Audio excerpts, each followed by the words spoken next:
नमस्कार, आपलं स्वागत आहे मास्टर माइंड अँड लीडरशिप या ग्रुपमध्ये। आपण आपल्या ग्रुपमध्ये एक पुस्तक ठरवत असतो आणि त्या पुस्तकाचं वाचन करून विश्लेषण करत असतो। आपलं द मिरॅकल मॉर्निंग हे पुस्तक वाचन सुरू आहे। यामध्ये आपण पेज नंबर 212 पर्यंत पोहोचलेलो आहे आणि त्याच्या पुढे आता विश्लेषण आपण करणार आहोत। द मिरॅकल मॉर्निंग किंवा पहाटेचा चमत्कार हॅल ऑलरॉड यांचं हे पुस्तक आहे। यामध्ये त्यांनी लिहिलेलं आहे की जगातील प्रत्येक व्यक्ती स्वतःच्या आयुष्यामध्ये प्रत्येक क्षेत्रामध्ये यशस्वी होऊ इच्छितो। यश म्हणजेच काय, तर यशाची व्याख्या ही प्रत्येकासाठी वेगवेगळी असते। माझ्या मते तरी यश म्हणजे एक आनंद असतो। यामध्ये एखाद्या व्यक्तीला फिजिकली, स्पिरिच्युअली, सायकोलॉजिकली फिट राहणं म्हणजेच यश असं वाटू शकतं। एखाद्या व्यक्तीला खूप पैसा मिळवणे किंवा खूप पैसा कमवणे म्हणजे यश असू शकतं। तसेच एखाद्या व्यक्तीला असं वाटू शकतं की खूप लोकांची मदत करणे हे यामध्ये माझा आनंद आहे, म्हणजेच हे माझं यश आहे। एखाद्या व्यक्तीला असं वाटू शकतं की लोकांनी माझा मान सन्मान करावा, हा देखील एखाद्या व्यक्तीसाठी यश हे असू शकतं। म्हणजे व्यक्तिपरत्वे यशाची व्याख्या ही वेगवेगळी असू शकते। यासाठी लेखकांनी सांगितलेलं आहे की यश म्हणजे काय, तर यासाठी आपण स्वतः जबाबदार असतो। आपल्या आतमध्ये एक शक्ती असते। या शक्तीचा वापर करून आपण या शक्तीला नियंत्रण करून योग्य पद्धतीने यश मिळवू शकतो, आनंदी राहू शकतो, सुखी होऊ शकतो, असं पेज नंबर 212 वर लेखकांनी आपल्याला सांगितलेलं आहे। यशस्वी लोकांना पहिलेच माहीत असतं की आपण यशस्वी होणारच आहोत। त्यासाठी ते तसा विचार करतात, तशा भावना ठेवतात आणि सर्वात महत्त्वाचं म्हणजे ती त्या पद्धतीने कृती करत असतात। यशस्वी लोकांना अगोदरच माहीत असतं आपण यशस्वी होणारच आहोत। त्या पद्धतीने ते विचार करतात, आपल्या मनात भावना निर्माण करतात आणि त्यांचा त्यावर विश्वास असतो। विश्वास हा खूप महत्त्वाचा आहे आणि कृती करणे त्यानुसार देखील ती अत्यंत महत्त्वाची आहे। लेखकांनी आपल्याला एक प्रश्न विचारलेला आहे, लोक का अयशस्वी होतात किंवा यश साध्य करू शकत नाही? तर यामध्ये 6 शब्द लेखकांनी आपल्याला सांगितले आहे। यामध्ये आपल्या त्या भावना आहेत। यामध्ये भीती असेल, मत्सर असेल, असहाय्यता असेल, चिंतातुरता असेल, ध्येय साध्य करण्यासाठी काय असेल तर जास्तच लवकर व्हावं असं वाटत असेल, म्हणजे उतावीळपणा असेल। ध्येय साध्य करण्यासाठी उतावीळपणा असेल तर तो अयशस्वी होण्यासाठी कारण आहे। हा लेखकांनी आपल्याला प्रश्न विचारलेला आहे।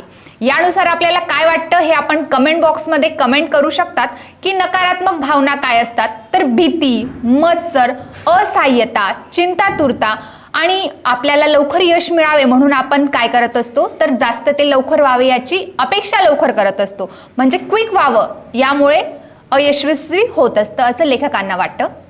आता भीती म्हणजे काय? भीती म्हणजे भूतकाळाचा विचार करणे किंवा भविष्यात काय घडेल काय न घडणे, कसे होईल काय होईल, हे म्हणजेच भीती। म्हणजे आपल्या मनामध्ये एक निगेटिव्ह थॉट येतो, विचार येतो, त्यालाच भीती असं म्हणतात। हे प्रत्येकाला देखील माहीत आहे।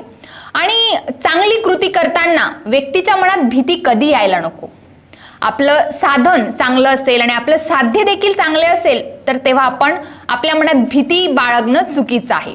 तसेच आपल्या ध्येयापर्यंत जाण्याचा मार्ग हा चांगला असेल आणि त्याचा परिणाम हा देखील चांगला असेल तर आपण मनामध्ये भीती बाळगणे चुकीचे आहे। जर एखाद्या व्यक्तीचं आपण मन दुखवत असू, कोणाच्या मनाविरुद्ध बोलत असू, तर तेव्हा 100 काय 1000 वेळेस विचार करणं महत्त्वाचं आहे आणि तेव्हा भीती बाळगणं महत्त्वाचे आहे। म्हणजे भीती केव्हा वाटली पाहिजे, जेव्हा आपण चुकीचं कार्य, चुकीचं कृत्य, चुकीची भावना किंवा चुकीच्या भावनेने बोलत असू तेव्हा आपल्या मनात भीती निर्माण होणं महत्त्वाचं आहे। परंतु चांगलं कार्य करत असताना आपल्या मनात कुठल्याही प्रकारची भीती ही आली नाही पाहिजे असं मला तरी वाटतं। आणि दुसरं जे लेखकांनी सांगितलं आहे ते म्हणजेच आपल्याला चिंतातुरता। चिंतातुरता म्हणजे जास्त चिंता करणे, कसे होईल काय होईल याबद्दल चिंतित असणे, चांगलं देखील घडत असेल तरी व्यक्ती चिंता करत असेल, भूतकाळात रमत असेल, तर त्यालाच आपण चिंतातुरता असे म्हणत असतो. पण चिंतातुरता हा देखील आपल्या अंगी असू नये असं लेखकांना वाटतं. जर तुम्हाला यशस्वी व्हायचं असेल आणि जर तुम्हाला ध्येय साध्य करण्यासाठी एकदमच धडपड तर प्रत्येकाला करावी लागते ध्येय साध्य करण्यासाठी, पण उतावीळपणा असायला नको. म्हणजेच एखादी स्टुडंट असेल, तो एखादी एक्झाम देत असेल तर त्याने फॉर्म भरल्यावर लगेच ती एक्झाम पासच हो म्हणजे असं नाही, तर त्यासाठी त्याने तयारी करणं महत्वाचं आहे. ध्येय साध्य करण्यासाठीची पहिली जी पायरी आहे ती म्हणजेच तयारी. तयारी जर व्यक्तीने व्यवस्थित केली तर व्यक्ती हा आपलं ध्येय साध्य करू शकतो. प्रत्येकासाठी ध्येय साध्य करण्यासाठी ही वेगवेगळ्या प्रकारच्या तयारीची गरज असते. त्यासाठी कोणाला 3 महिने, कोणाला 6 महिने, कोणाला 1 वर्ष, कोणाला 2 वर्ष म्हणजे व्यक्ती परत्वे ध्येय साध्य करण्यासाठी वेळ हा लागू शकतो. कारण प्रत्येकाचा जो IQ असतो म्हणजे बुद्धिअंक असतो हा वेगवेगळा असतो. त्यामुळे प्रत्येक व्यक्तीला ध्येय साध्य करण्यासाठी वेगवेगळा वेळ हा लागत असतो. असहाय्यता ही देखील नकारात्मक भावना आहे. एखाद्या व्यक्तीच्या प्रती आपल्या मनात असहाय्यता ही भावना असायला नको. आपण जिथं कुठे आपल्या समाजात वावरत असू, व्यक्तींमध्ये असू, तेव्हा प्रत्येकाला सहाय्य केले पाहिजे, एकमेकास सहाय्य करू ही मनामध्ये चांगली भावना असेल तर लोक यशस्वी लवकरच होतील. त्याबद्दल आपल्याला लेखकाने जो प्रश्न विचारलेला आहे, भीती आणि मत्सर ह्या भावना आहेत त्या ज्या आपल्याला अयशस्वी करतात का, तर मला वाटतं हो राईट. मत्सर म्हणजेच द्वेष. एखाद्या व्यक्तीबद्दल आपण द्वेष करणे, मत्सर करणे, एखाद्या व्यक्तीचा हेवा दावा करणे, तुलना करणे हे देखील एक मत्सरचीच भावना आहे. त्यामुळे नकारात्मक भावना मनामध्ये ठेवणे हे देखील अयशस्वीतेचे कारण आहे असे लेखकांना वाटते. आणि आपल्याला प्रश्न देखील त्यांनी विचारलेला आहे. म्हणून मनामध्ये चांगल्या भावना ठेवा, पॉझिटिव्ह विचार ठेवा असं आपल्याला या पुस्तकातून समजत आहे. आणि लेखकांना एका व्यक्तीने प्रश्न विचारला, तुम्ही पहाटेचा चमत्कार हे पुस्तकाचं म्हणजे जो प्रोजेक्ट आहे कसा अप्लाय करतात, तर लेखकाने सांगितलं मी फक्त 6 मिनिटाने सुरुवात करतो या प्रोजेक्टला. पहिल्या मिनिटाला मी अंथरुणातून उठतो, आनंदाने उठतो, चेहऱ्यावर स्मित ठेवून किंवा स्माइल ठेवून आनंदाने उठतो, बाथरूममध्ये जातो, फ्रेश होतो, बाथरूममधील आरशाकडे बघून म्हणतो मी आय एम बॉर्न फ्रेश, मी फ्रेश झालेलो आहे. आणि नंतर आपल्या गालिच्यावर येतात ते फ्रेश होऊन आणि शांततेत बसून जी एक ईश्वर शक्ती आहे किंवा आपल्या निसर्गामध्ये जी शक्ती आहे तिच्याबद्दल काय तर कृतज्ञता व्यक्त करतो. म्हणजे ईश्वराप्रती आभार मानणे हे लेखकांनी पहिल्या मिनिटाला सांगितले आहे. दुसऱ्या मिनिटाला लेखकांनी सांगितलं आहे मी सकारात्मक विधाने वाचतो. आपण जी सकारात्मक विधाने लिहिलेली असतील ती लेखक मोठमोठ्याने वाचत असतात. प्रत्येकालाच मोठमोठ्याने हे वाचणं शक्य नसेल तर काहींनी मनातल्या मनात देखील वाचलं तरी चालेल, मला असं तरी वाटतं. आणि तिसऱ्या मिनिटाला जे लेखकांनी सांगितलेलं आहे ते म्हणजेच जे आपण सकारात्मक विधाने वाचलेली आहेत ना त्यांचं व्हिज्युअलायझेशन करा, जे दृश्य प्रतिमाने पहा असे तिसऱ्या मिनिटाला लेखकांनी सांगितलेलं आहे. आणि चौथ्या मिनिटाला सांगितलं आहे कृतज्ञ राहा. आपल्याला आयुष्यात ज्या काही गोष्टी मिळाल्या आहेत, जे काही आपल्या आयुष्यामध्ये चांगलं घडलेलं आहे त्याच्याबद्दल थँकफुल राहा, कृतज्ञ राहा असं आपल्याला लेखकांनी सांगितलं आहे. आणि 5व्या मिनिटाला तुम्ही आपल्या कपाटातील एखादी चांगलं पुस्तक काढू शकता आणि वाचू शकतात. चांगल्या पुस्तकातील कल्पना, विचार आपल्या जीवनामध्ये आपण अंगीकारल्या पाहिजेत असं 5व्या मिनिटाला लेखकांनी सांगितलं आहे.